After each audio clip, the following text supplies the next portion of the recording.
liberty and justice for all. Take the roll, please.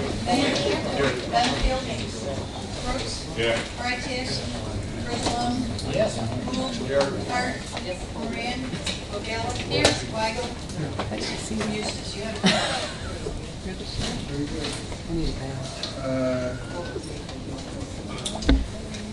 approval of minutes. Okay, on the roll business, authorizing lease agreement with the village of Monique for Branch Court. Now, I don't know if we might want to put this off to the end. We'll go into executive session to discuss. Microphone, please.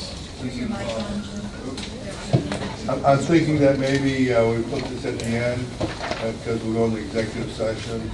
This involves lease and the terms of the lease, so we'll put this for executive session. Yeah, Jim? They're still negotiating, as I understand, so that would be appropriate. I talked to the state attorney's office. Okay, so we'll just put this on the end for executive session. Is there any other old business to bring forward today? Under new business, update on the grant writing, Lois?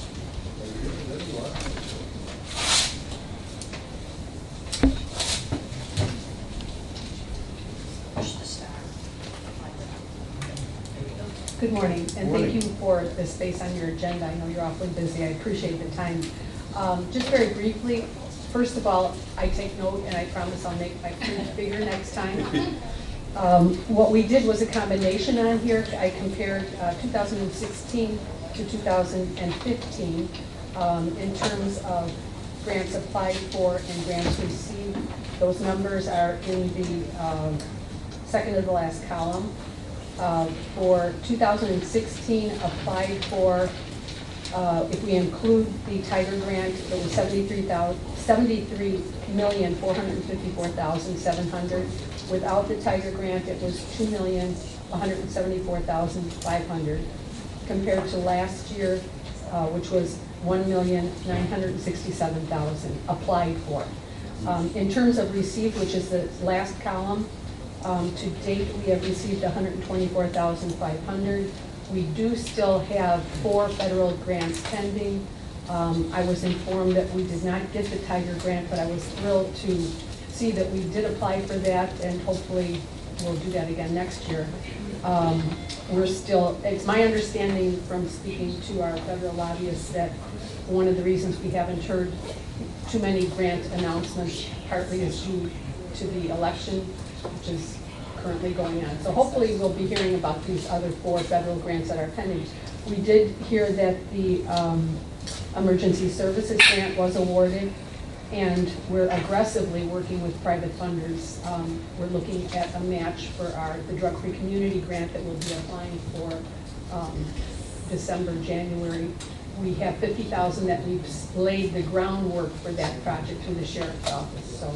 And Lois, I do want to talk to you after about that, because I think I have a possibility. Oh, good. Okay, sure. Okay, is there any questions? Thank you. Okay, is there any other new business coming forward today? That's good. Wow. I want to bring up about the new law concerning We're gonna do that. IMRF. We're gonna do that later. I do have it under, Did you have it on? on the side. So, well, Okay. when we get to the side, we're gonna get to the side. This one's back. Okay, thank you. Okay, and next I have committee assignments, but I do have some additions, so you get to talk here. We're going to add IMRF and participation IMRF. We're going to request release for a private pharmacy at the community health center. We'll put that over to, we'll read that at executive, I think. Even though I will be asking some questions, Jim and Nick, about the process we use to select someone. So, you know. You want to do that next week? Well, you know what? We'll do it next week. Okay. We'll just assign it. I did tell Jim I was going to ask about the process, but we can do it next week. And then authorizing the emergency repair of the water main break at Sunny Hill. We had a water main break at Sunny Hill. Mike, I think, is aggressively going out and getting quotes.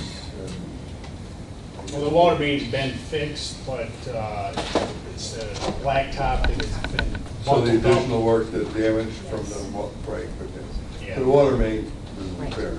Correct. Okay, all right. Don't know the price yet because it was, You know, and I'll just leave this in, because we'll put this over to executive also.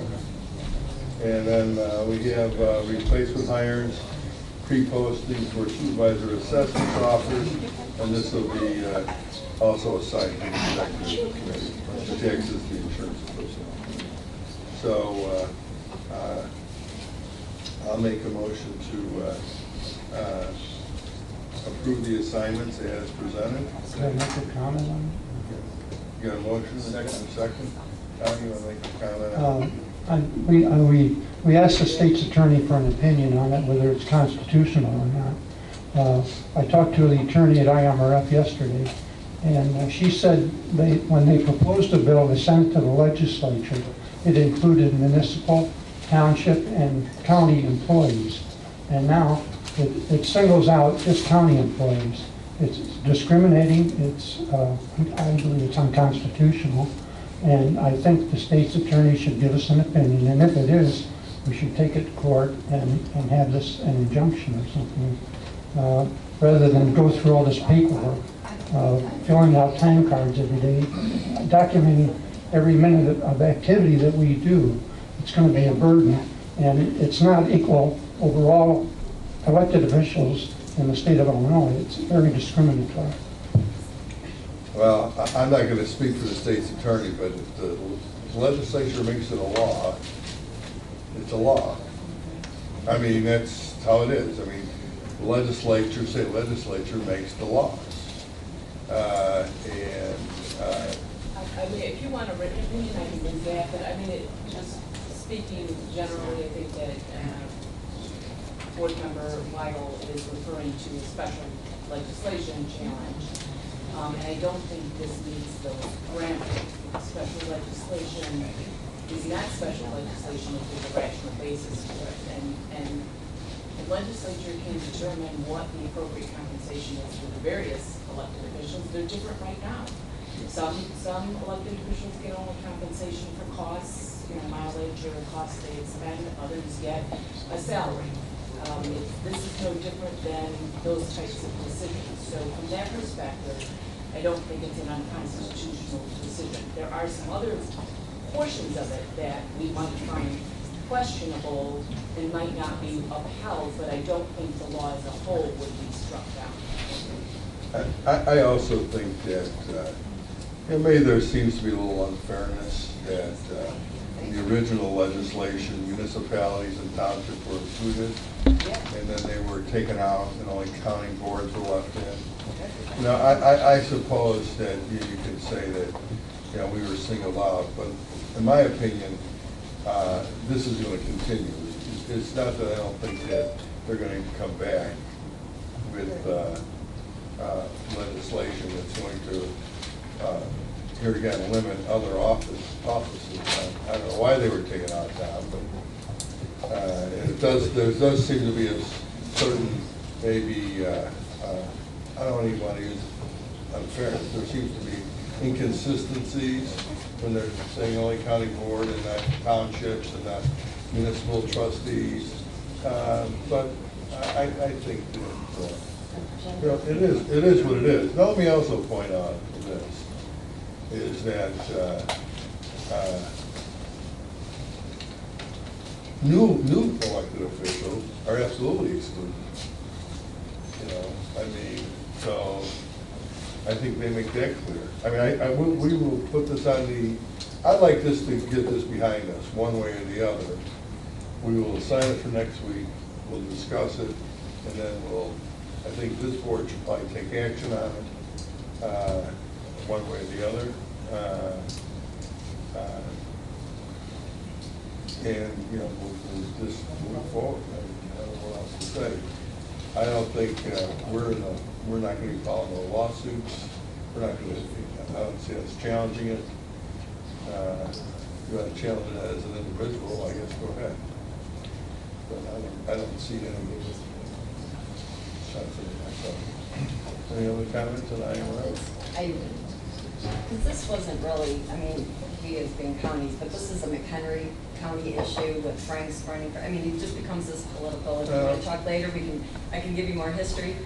They do plan on going back. I talked with Representative Ives, and she does plan on taking this municipalities, townships, everyone. This was just a start, you know, so they all had their different versions of what they're going to do. I guess my question was of looking at that, and we got from the Illinois Association of County Board Members and Commissioners, it just said 90 days after election. So can we vote on this before? I mean, that was my question that I had. Well, I think what the legislation says, and Mary, correct me if I'm wrong, so you can do it no later than 90 days after the election. It doesn't say you can't do it before the election. And in my opinion, I think this board should make that decision. That way for a new board to come in, you know, because they're already excluded. So, The 90 days, at least my interpretation, Mary will correct me if I'm wrong, is that within 90 days after the election, the county wishes to continue, the county board members continue, and I know that I'm talking about incumbent. Senate bill. Then you would have to pass a new resolution. every 2 years. Now, in terms of getting out of IMRF, I mean, I think the answer probably is you can do that anytime, but we also ought to verify that with IMRF.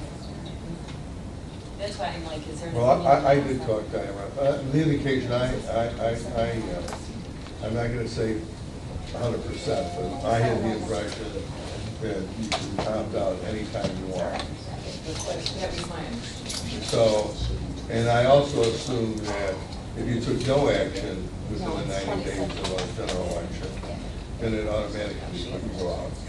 Inaction means you're out. So without this bill, we could opt out. But in the meantime, and this is why I think we should decide whether we're perhaps going to be in or out. In the meantime, starting immediately, you have to start logging your time.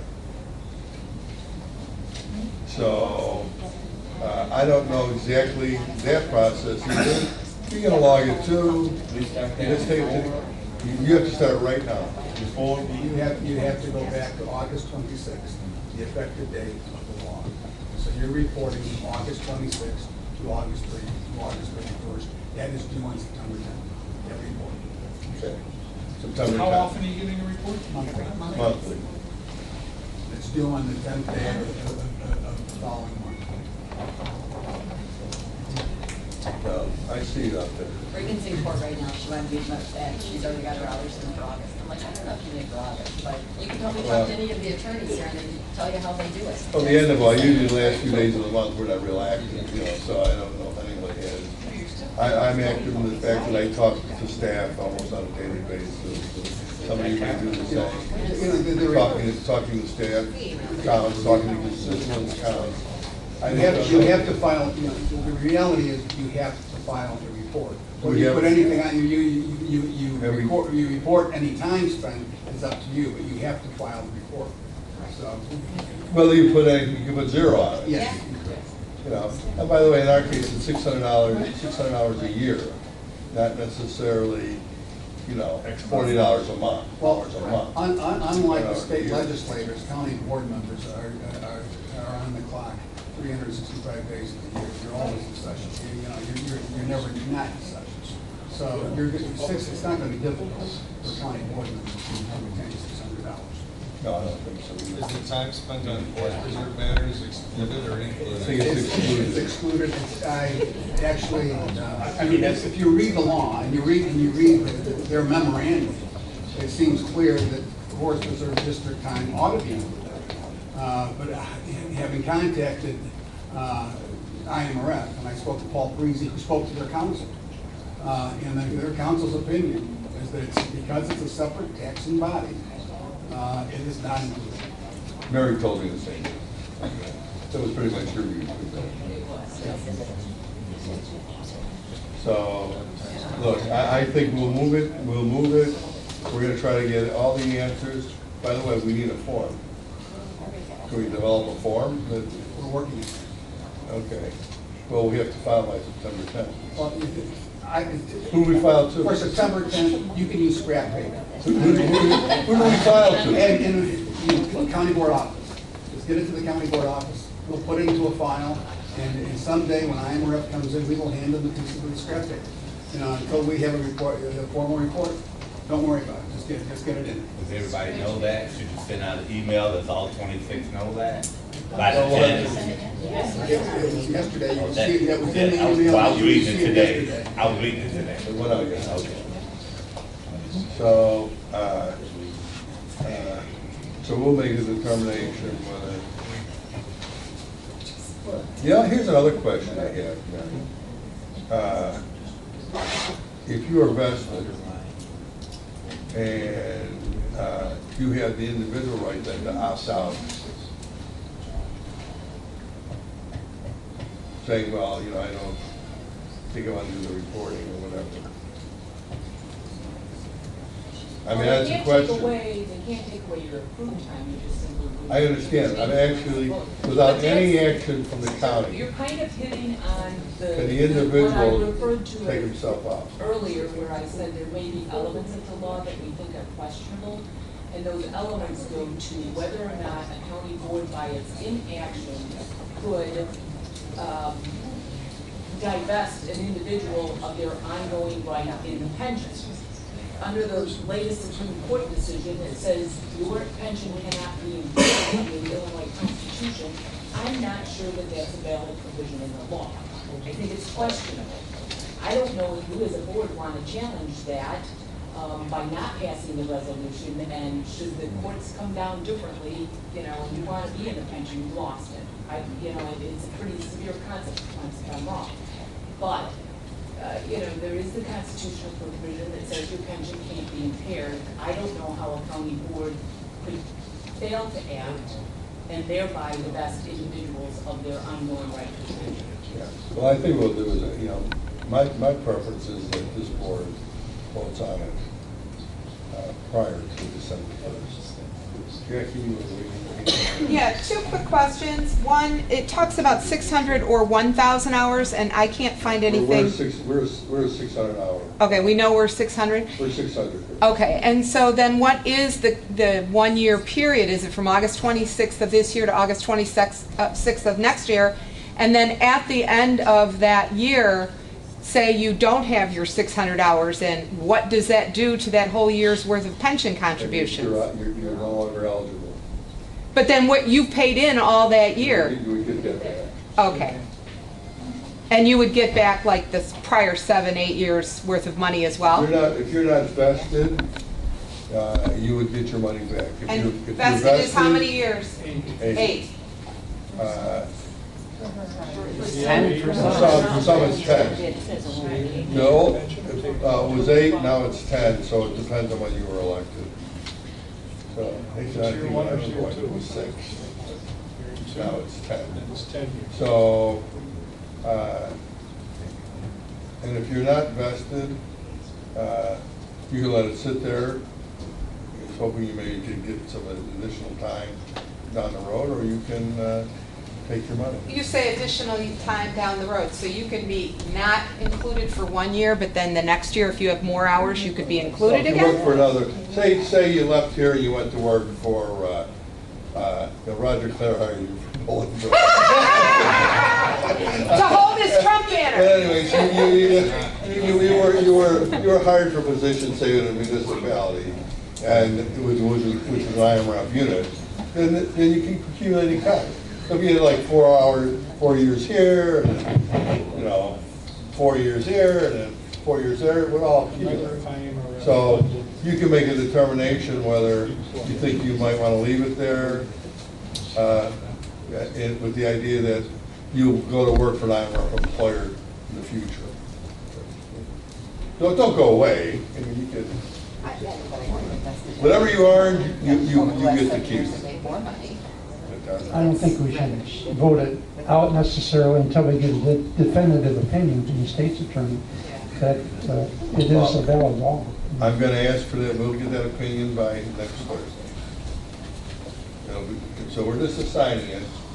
So if you have any questions you want answered, now is the time to ask them, so we can get you the information for next Thursday. Will email suffice for the staff, or does it have to be on scratch piece of paper? Email? I think you just take a calendar and fill out the month right out. Jim, I still want to go back to that, not getting the 600 hours in 1 year, and then let's say the following year you work 2,000 hours. How can you not be eligible for the pension? It doesn't work that way, because that's how it works. You can't go in and out. Either you're eligible for, you get, do any disruption, and we will actually have the AMRF address this. And this is why I think we either go in or out, because otherwise you're going to have these confusions.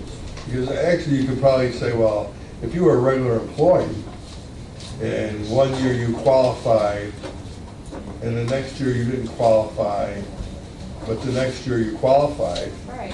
I think that employee would get credit. Thank you. Matter of fact, you're bound by the rules of IMRF to give them credit.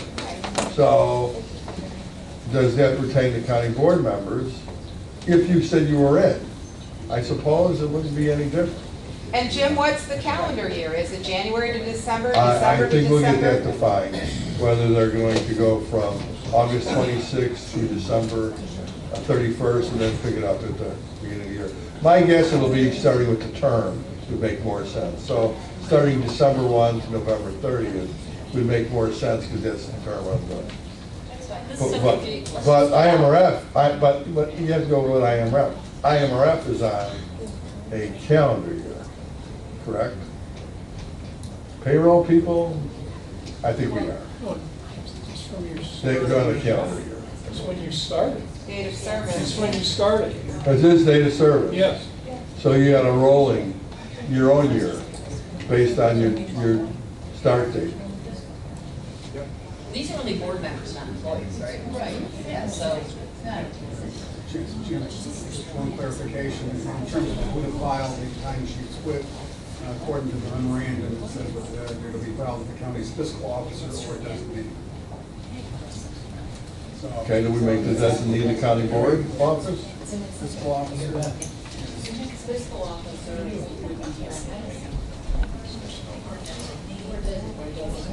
might be the treasurer. we have to clarify. We need to know a lot. Or the auditor, file with the auditor's office?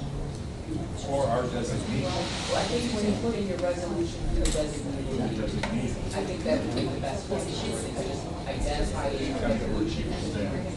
adopt an ordinance opting into IMRF. But in the meantime, reports have to be filed by. I got the person coming to the seminar. So.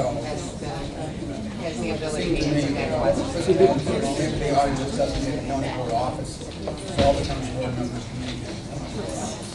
And then we can. I'm doing the seminar next week. Okay. Any other questions that you want to answer for next Thursday? I think Mary gets off. Yeah. Oh, it's just not Mary, we got to get a clarification. Now, I'll ask one other thing.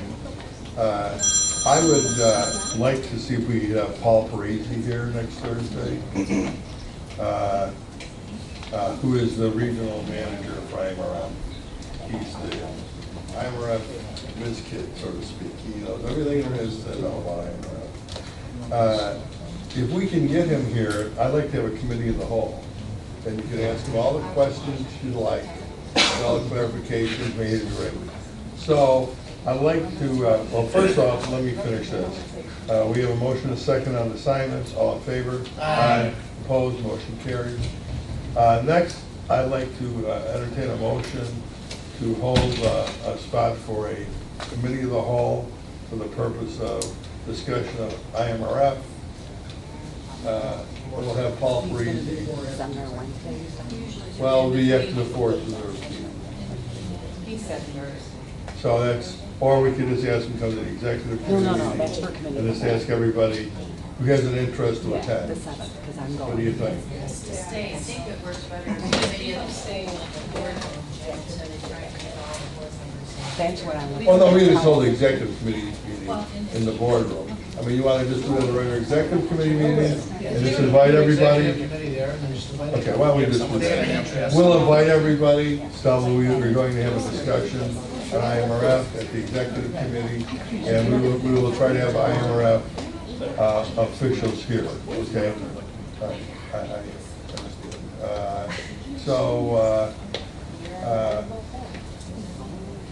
okay, so make sure you send out maybe more than one notice. That if you want to be part of that discussion, come to the executive committee meetings. That'll be immediately, we'll be following the course of. We'll make sure that it's the first item on the agenda. Yes, and if Paul Parisi is unable to come, let's see if we can still get some folks from IMRF, whether it's their legal counsel or whatever. Let's get somebody from IMRF here. Okay.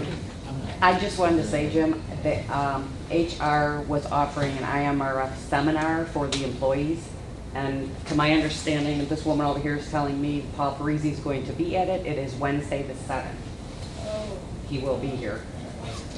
It's too bad it doesn't work out. I just, yeah. Well, the only thing I would say is this, is that next Wednesday, we are at the Forge Group. No, that was this. You missed it. Oh, I missed it, which is. Yeah. I forgot to mention it. I guess what I missed it. We have a freight meeting. We have a freight. You'll just have to come Thursday. TRFQ. Yeah. Well, he schedules his time in advance too, so, but maybe if he cannot be there, we can get somebody else on there. And by the way, he'll be here Wednesday. If you want to come Wednesday with the employees, come on over, ask them some questions. And you can also send out a memo that IMRF will be here for your employees. If you want to take that opportunity to also come down and talk to perhaps Paul Parisi, you have that opportunity, So. Is that all that special? You can show up with the rest of the employees. So no meeting as a whole. No, we'll just do that. Okay. But I'll make sure everyone is aware of it. Okay? Okay. What else do we have here? Okay, well then, I'm going to ask, is there any, we're going to go into executive session for the purpose of, I will, for the purpose of lease of land. Negotiation. Real estate negotiations, thank you. Okay, well, before we do, is there any comments by the public today? Okay, and then is there any comments by committee, county board folks? Okay, I don't hear any. So why don't we, I'll entertain a motion to go to executive session for the purpose of real estate negotiations. As well as security. And next, I think we're going to throw in, before we go in, I think we'll probably ask you also about other negotiations related to county property. Give me a heads up. Okay, so we have all those out there, so we have a motion? Take the roll, please.